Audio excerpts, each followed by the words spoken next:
Visita do Francisco, da cidade de Fernandópolis, trabalhador, divulgador do Centro da Doutrina Espírita. Lá ele frequenta a comunidade espírita cristã Esperança. Francisco, seja bem-vindo. A casa é nossa, para nós é um prazer recebê-lo, tá? Imagina.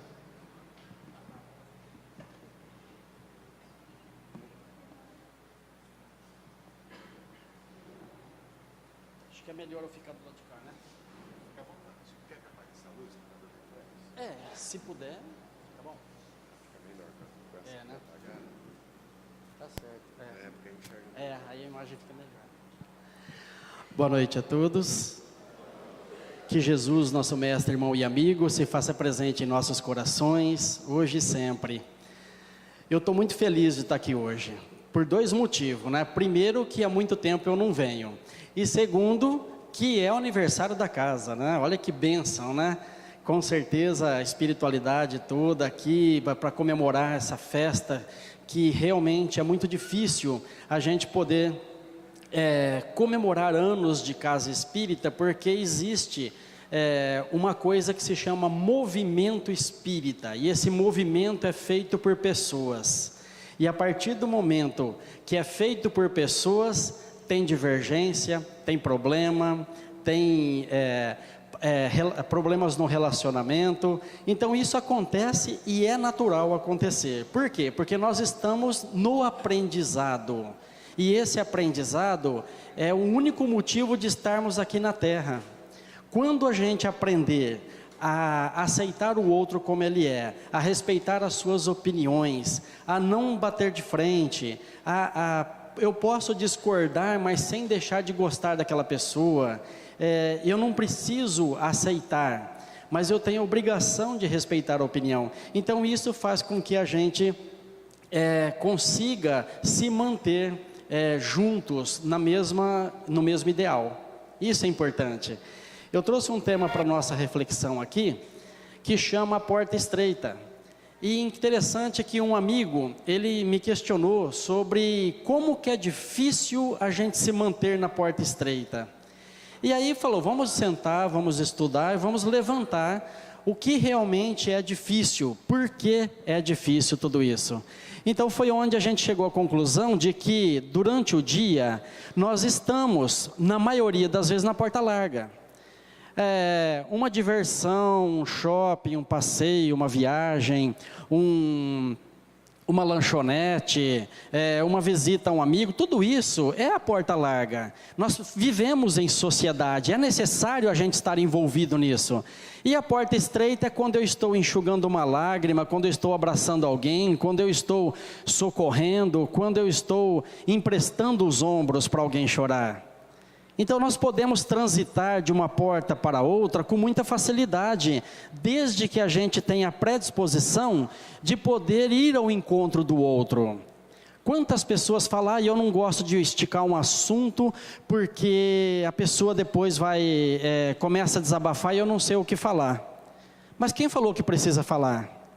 Só o fato da gente aconchegar aquela pessoa, emprestar os ombros e dar aquele abraço de urso gostoso, sabe? Já é o suficiente para a pessoa chorar, botar para fora o que sente e agradecer-nos pela maior caridade que nós poderíamos fazer.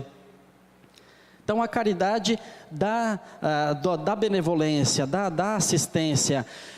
O Evangelho traz lá, larga é a porta da perdição, porque as más paixões são numerosas, e o caminho do mal é frequentado pela maioria. A da salvação é estreita, pois o homem que quer transpô-la deve fazer grandes esforços para vencer suas más tendências, e poucos se submetem a isso. Então tá aí, o que eu tenho que fazer? Procurar ficar mais tempo na porta estreita. Qual é a diferença de um planeta de regeneração para um planeta de provas e expiações?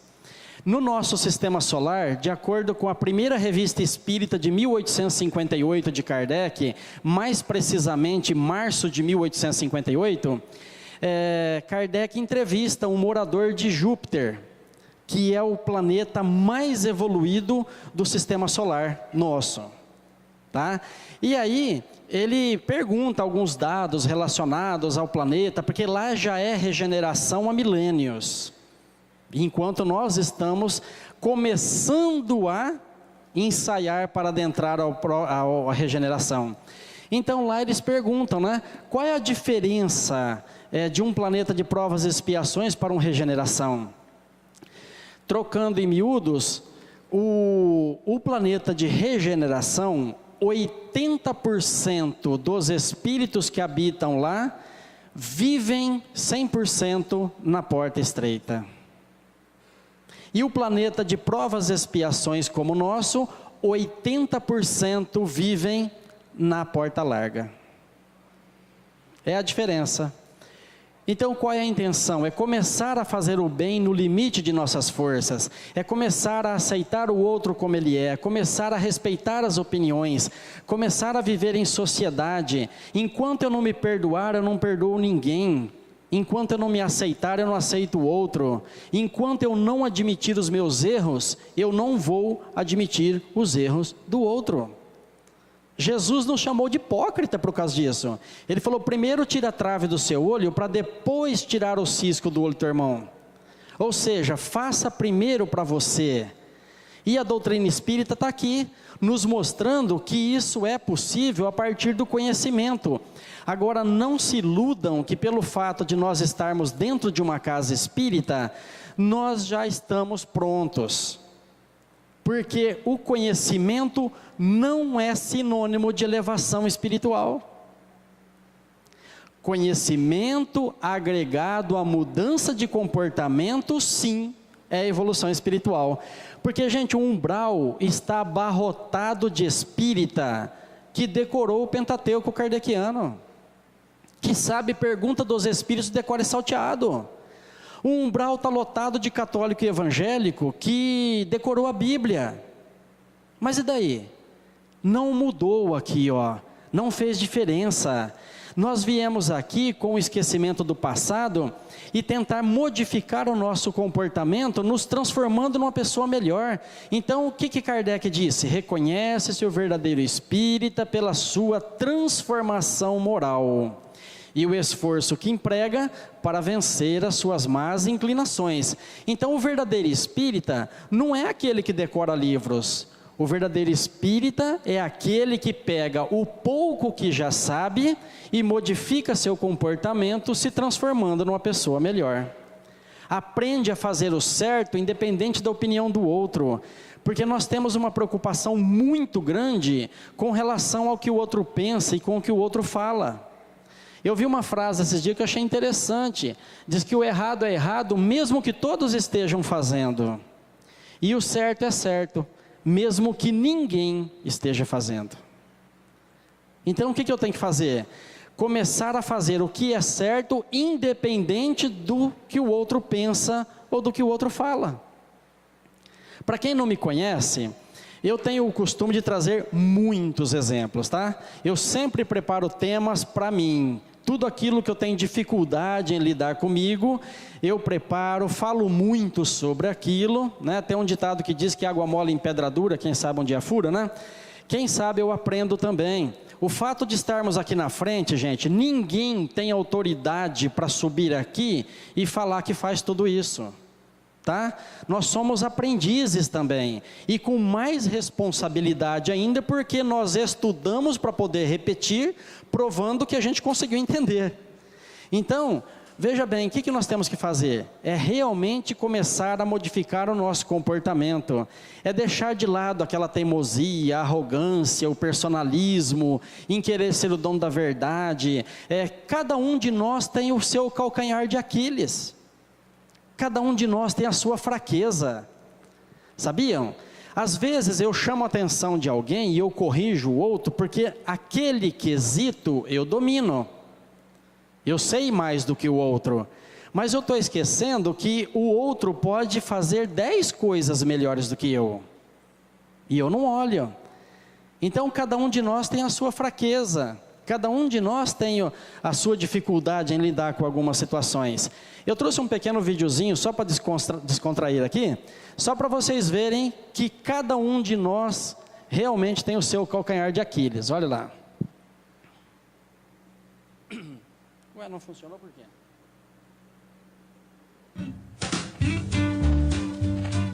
Olha lá, um dos bichos mais velozes que tem, usando até um tênis de marca, tá vendo?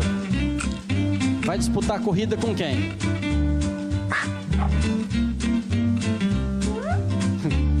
Quem será que ganha essa corrida?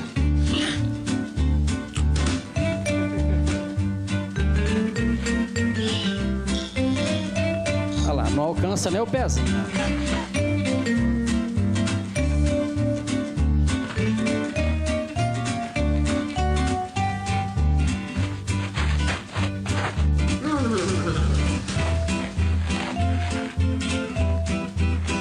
Como eu disse, cada um tem a sua fraqueza, né?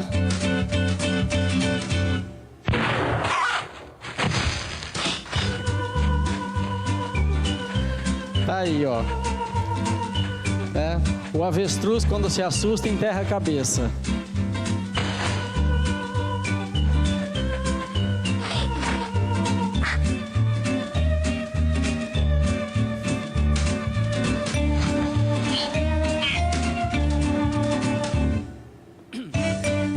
Só para ilustrar que nós temos as nossas fraquezas e as nossas dificuldades e que nós não podemos querer ser melhor do que o outro, porque são muitas as coisas que a gente poderia comparar, né? Então tá aí um grande exemplo de que existe fraqueza em todos. No universo, tudo é vida e transformação. A ordem que preside tais fenômenos é regida por princípios de atração e repulsão. Semelhante atrai semelhante, opostos se retraem. Tá? É bom a gente parar e pensar um pouquinho nisso. Por que semelhante atrai semelhante? Nós vivemos um sistema de espelhamento, onde o que me incomoda no outro é porque ou eu sou ou eu fui daquele jeito. E se eu fui e não sou mais, eu não faço mais aquilo, ainda está mal resolvido aqui dentro. Então, quando eu vejo o outro agindo de uma forma que eu agia, ele está me fazendo lembrar quem eu fui, e eu não quero. Por isso que nos incomoda. Daí, a necessidade do autoconhecimento. Eu não quero, semelhante atrai semelhante. Quem daqui já não ouviu aquele ditado antigo? Quando o filho ou a filha chega para a mãe e fala assim: ah, nossa, o pai está terrível, hoje está insuportável. E a mãe fala assim: mas você é igualzinho a ele? Já ouviram isso ou não? É exatamente isso. O semelhante atrai semelhante. Então o outro passa a ser um espelho para mim, para quando eu me olho e vejo aquela atitude, eu reprovo, porque está me fazendo lembrar quem eu fui. E aquilo me incomoda. E eu sofro com aquela situação, tá? E opostos se retraem por quê? Porque a gente tem aquela dificuldade em lidar com os diferentes. Todos aqueles que são diferentes, sejam homossexuais, travestis, ou sejam tatuados, enfim, existe aquele preconceito. Por quê? Porque ele é diferente, porque aquela pessoa não faz aquilo que eu acho que é certo, então ele está errado.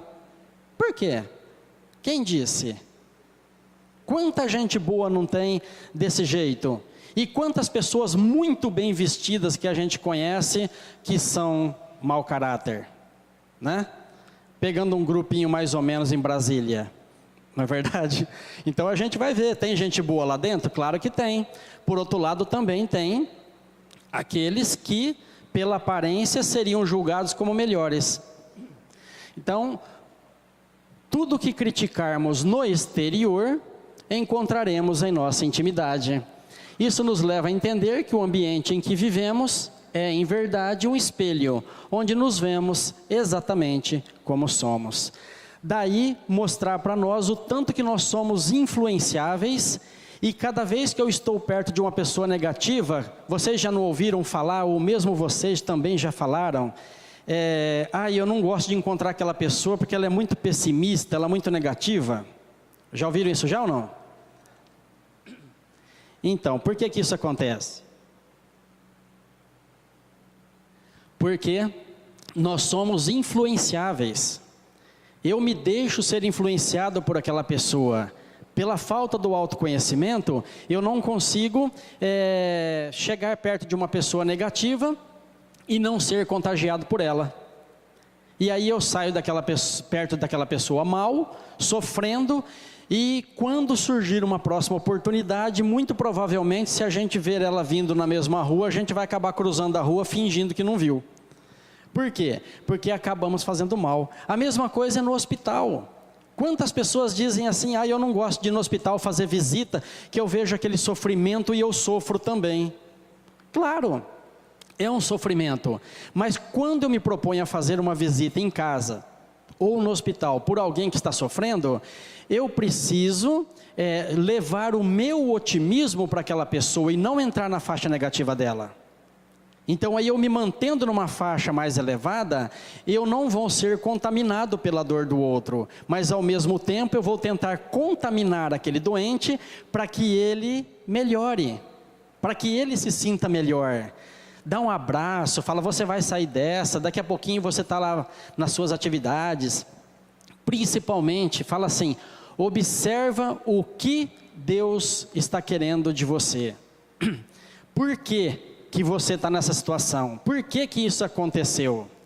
O que isso está querendo te ensinar? Qual é a lição que está por trás desse acidente ou dessa doença? O que isso quer dizer para você? Porque a gente sabe que nada na vida acontece por acaso. Existe uma lição por trás de tudo aquilo. Se eu pegar a minha doença como um castigo de Deus, eu vou ficar sofrendo e revoltado. Mas se eu falar, bom, se isso está acontecendo comigo, é porque eu preciso rever os meus conceitos e fazer diferente. Tem aquela frase de Zeca Pagodinho, né? Ele diz assim, deixa a vida me levar, a vida leva eu. Não é bem por aí, mas também nós não podemos controlar 100% a nossa vida, porque existe uma programação reencarnatória para cada um de nós. Nós não fomos jogados ao léu aqui na terra e falar, vai lá e se vira que você está endividado. Pelo contrário, existe uma programação para cada um de nós, não é por acaso que nós estamos nessa família, e nós estamos inseridos no lugar certo, na hora certa, com as pessoas certas. E na situação financeira certa. Só para lembrar as casas lotéricas também, né? Que a gente vê a fila enorme de pessoas infelizes que está querendo provar para Deus que ele errou na programação reencarnatória. Com todo respeito a quem vai, com todo respeito a quem tem casa lotérica que está aqui também, eles não vão deixar de jogar porque eu estou falando, tá?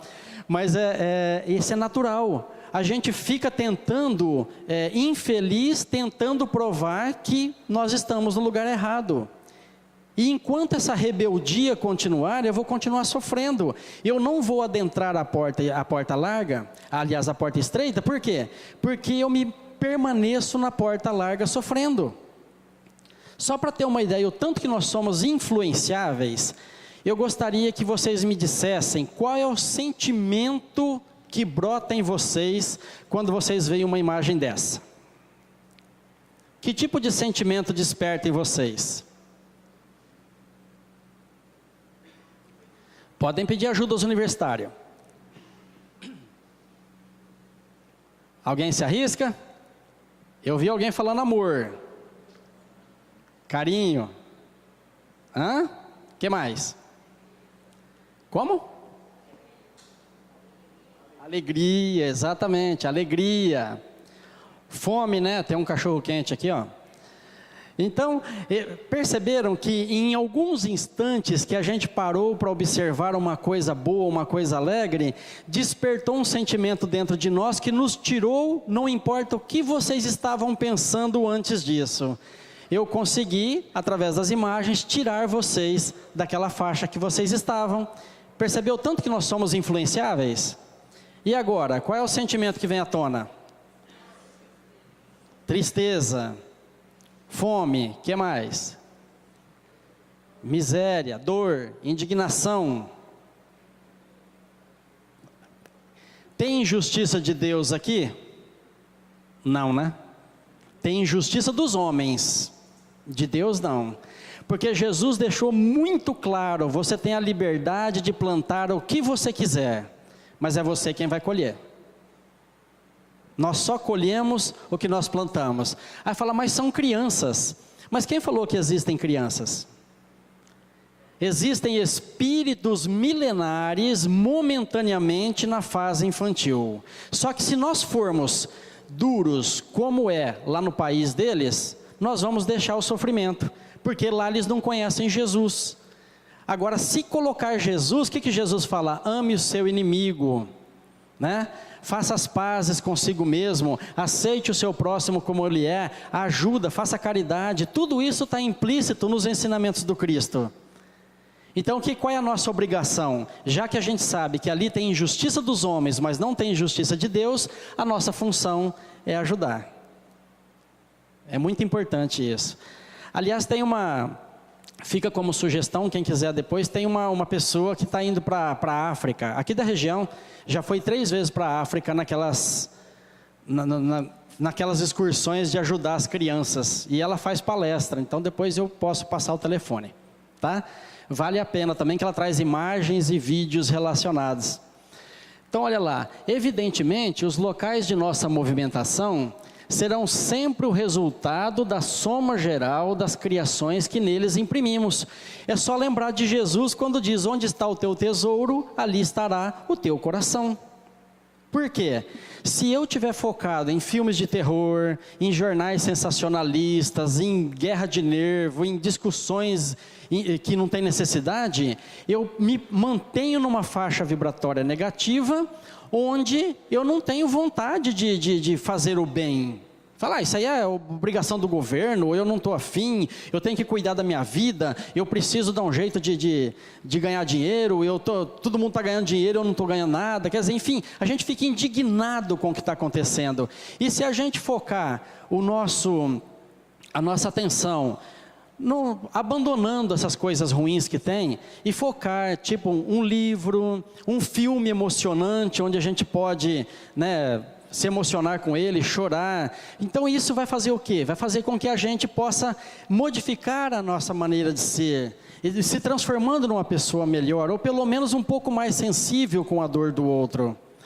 Quanta dor está acontecendo, gente? É só tirar o olho do celular e olhar do lado. Quanta gente sofrendo, quanta gente com dor, a depressão, as doenças que têm surgido, está acontecendo de uma maneira assim, assustadoramente mesmo. Eu tenho visto assim, por exemplo, chegou no meu contato, uma garota do Rio de Janeiro, ela tentou suicídio por um problema seríssimo, e ela entrou num grupo e pediu socorro, depois esse grupo mandou para outro grupo, que foi passando para outro grupo, e alguém que me conhecia, tomou a liberdade de dar o meu telefone para ela. E ela entrou em contato comigo, pediu desculpa e queria contar a história dela, e uma história que eu tive vontade de chorar.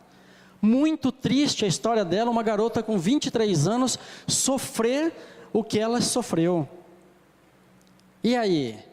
Eu não conheço, não é problema meu? Se chegou até mim, é problema meu.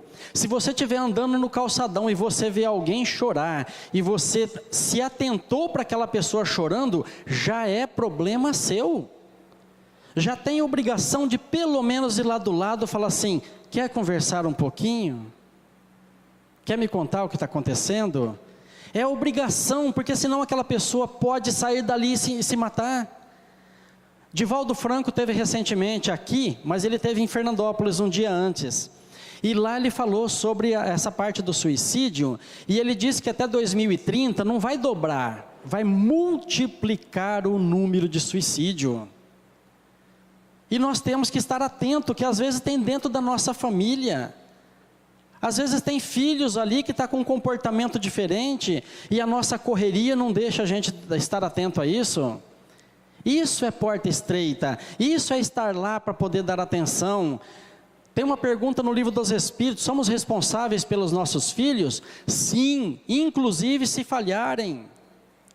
Mas eu tinha que trabalhar. Sim, nós temos que trabalhar para a nossa subsistência.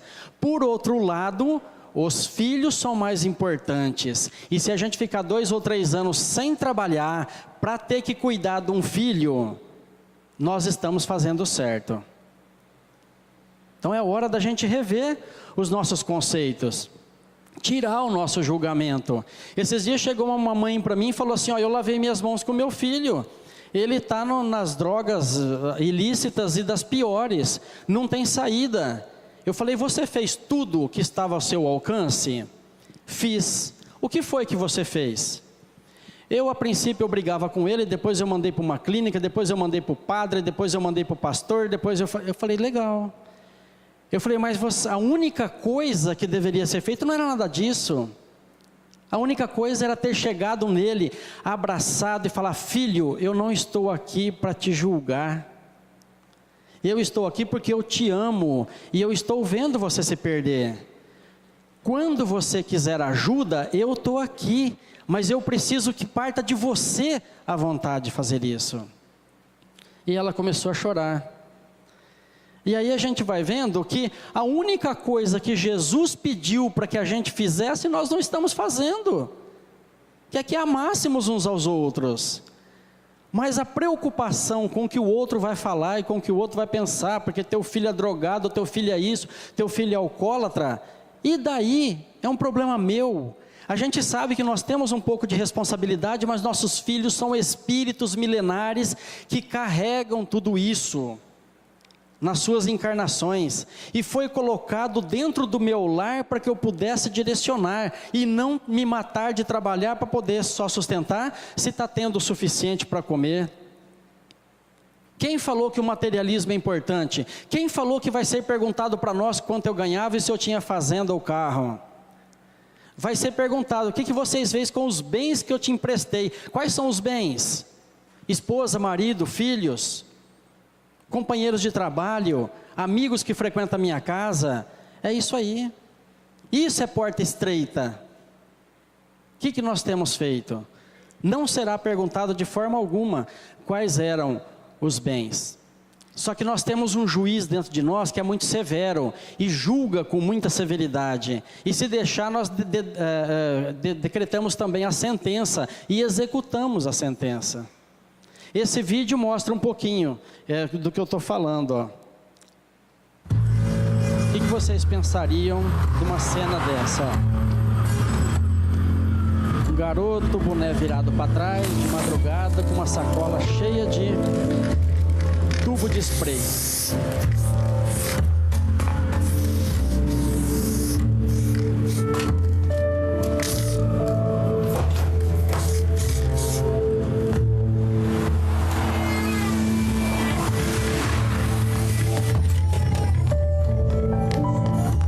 Chega em casa, olha a cara da mãe dele, olhando no relógio.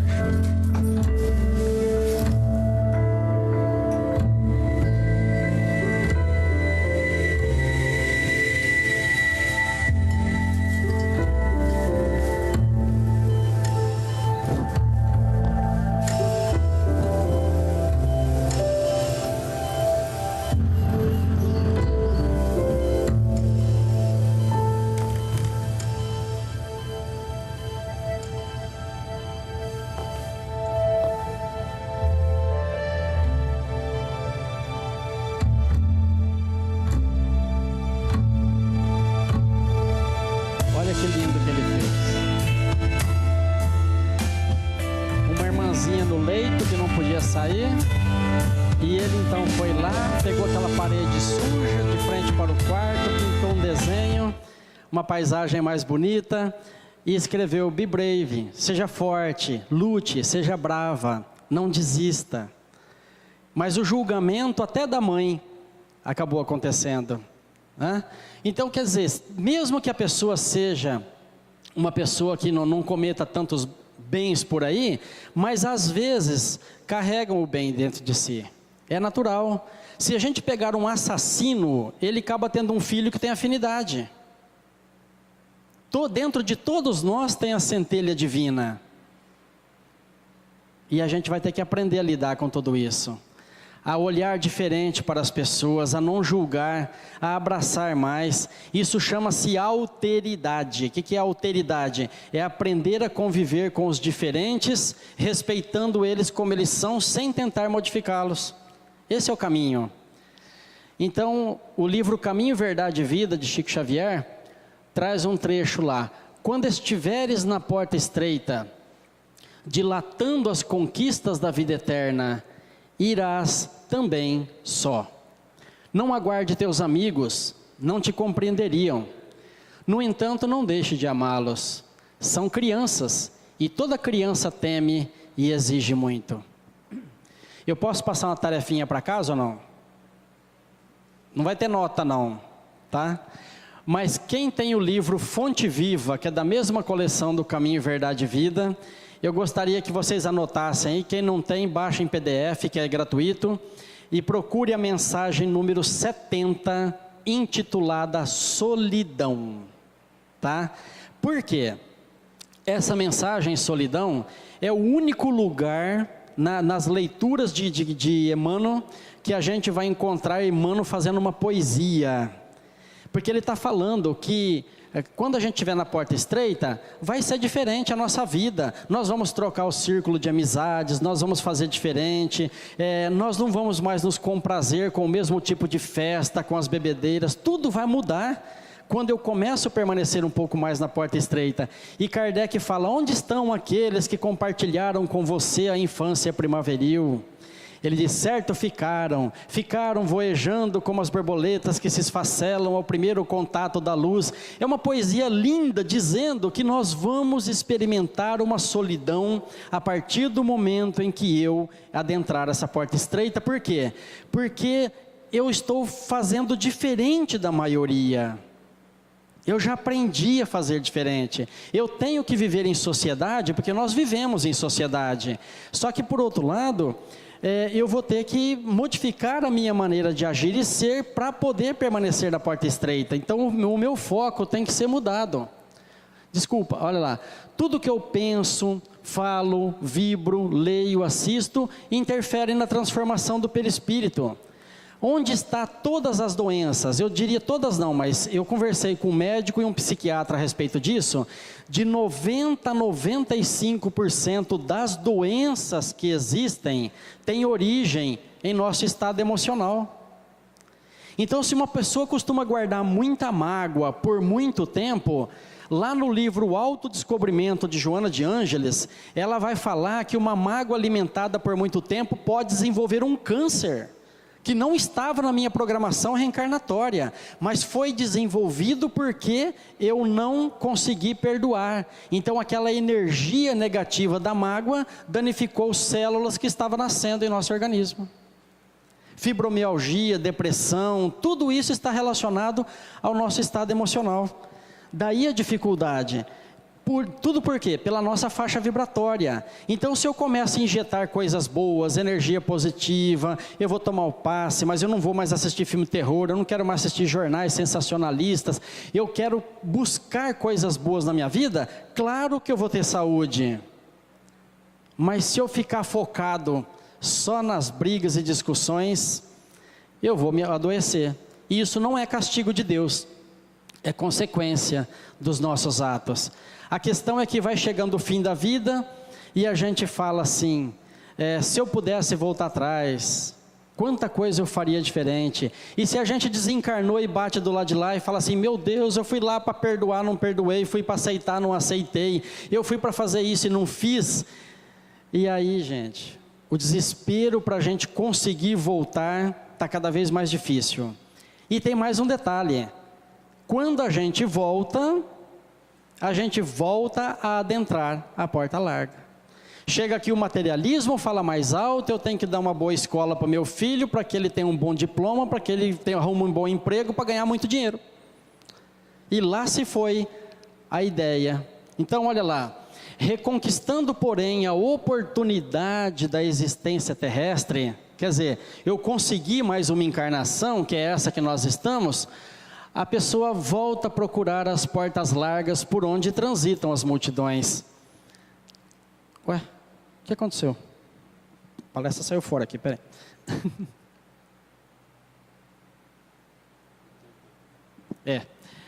Fugindo da dificuldade, empenha-se pelo menor esforço.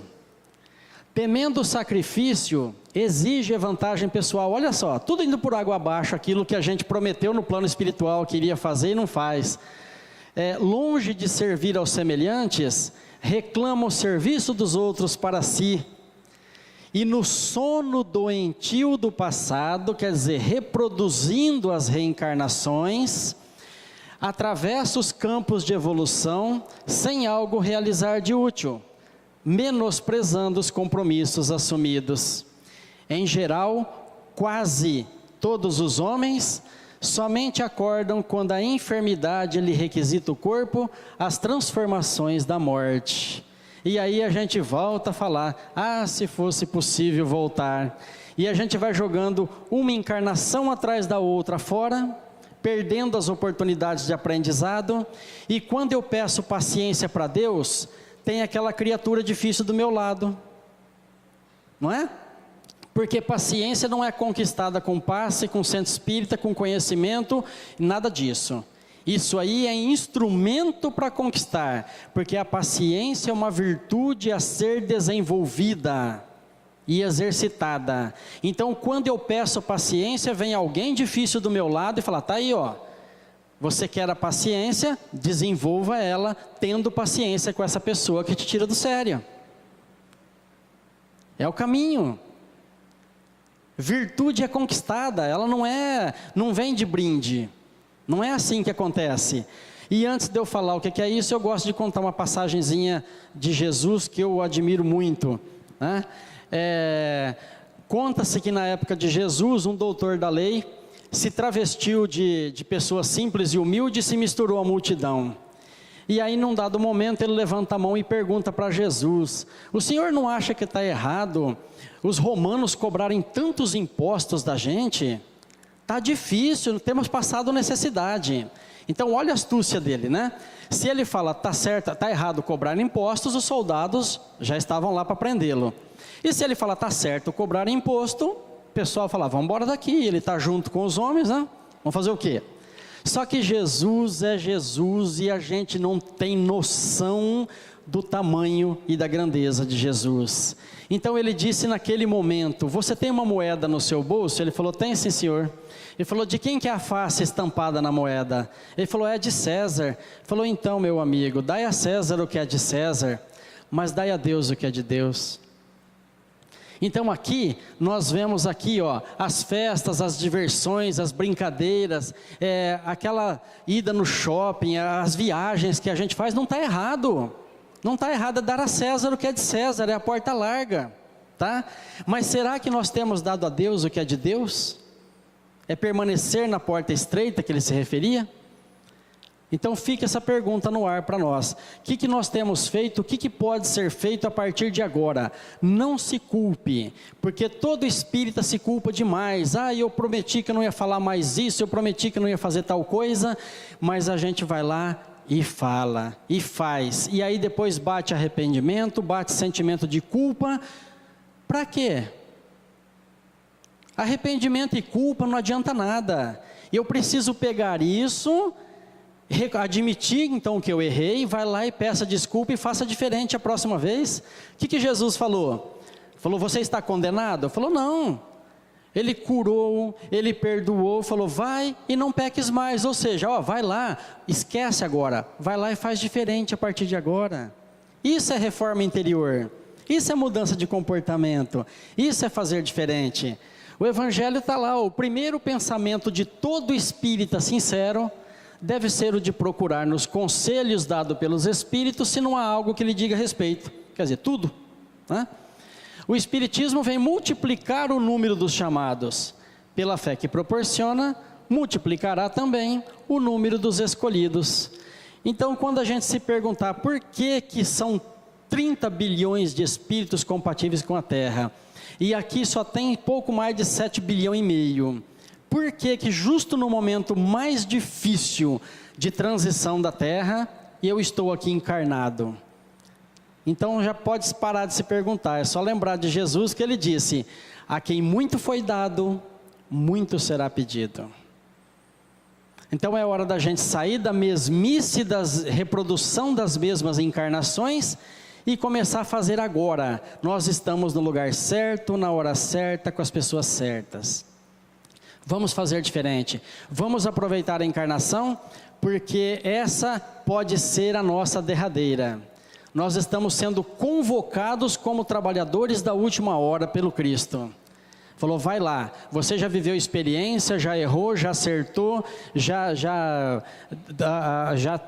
conseguiu estar na frente, pelo menos em conhecimento. Pega o seu conhecimento e coloca em prática agora. Vai enxugar uma lágrima, vai abraçar, vale a pena. Que Jesus nos abençoe e dê a sua paz.